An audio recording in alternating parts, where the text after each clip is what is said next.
Today, the head of the EPA gets a first-hand look at the mess a team from her agency created in southwestern Colorado. By now, you've probably seen the nasty orange color of the Animas River.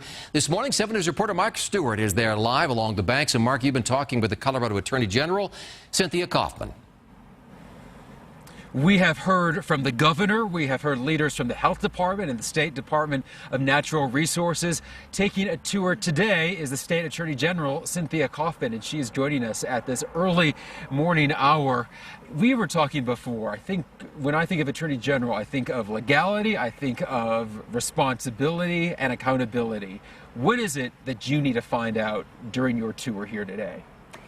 You know, the Attorney General is independently elected and has a responsibility to the people of the state to find the facts and assess liability. And that's exactly why I'm here. I felt like I needed to see what was happening and ask some questions that I just haven't heard the answers to yet. And we have been talking to people here in the short time that we have been here, and they're angry about what happened. They're angry about the response. They also realize that this is a government project, and I think people want to know, can the government, the federal government, be held accountable from a state government? It is possible, yes. Normally EPA has some broad governmental immunity, but when they cause the harm, there are some legal avenues and some recourse, but we're far ahead of that. We need to understand exactly what happened and what the short and long-term impacts. I want to see people made whole. We were looking at the water quality. I know you took a bottle and you could see it's a little bit murky. There's kind of a pinkish tint at times. What is it that you will do when you get this information? I mean, what's the next step for you after you see this and talk to the people? My next step today is with my colleagues from New Mexico and Utah. The attorney generals are coming here to meet. They obviously have concerns about their states and the quality of water there, and we're going to talk about the legal issues. We work closely on water quality issues together, and that's what we're going to do.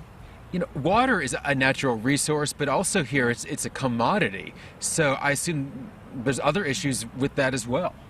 Absolutely, and we work with the other Western AGs on the water compacts all the time, but they want to know that they're getting good, safe water downstream, obviously. And finally, the head of the EPA, Gina McCarthy, is going to be here today. I know it's not clear if you're going to meet with her, but if you are, what are some of the questions you want to ask of her? I would love to know why the lag in time. It's a week later, but I also want to find out about who was on scene when the accident happened at Gold King Mine, who was operating, was the contractor directly under EPA's supervision. These are legal questions that we need to understand. Okay. Attorney General Cynthia Kaufman, thank you. I know you've got a busy day ahead, and hopefully we'll be tagging along for some of it. We will be here as well to talk to the Attorney General, as well as hopefully the EPA administrator when she arrives here in Durango later today.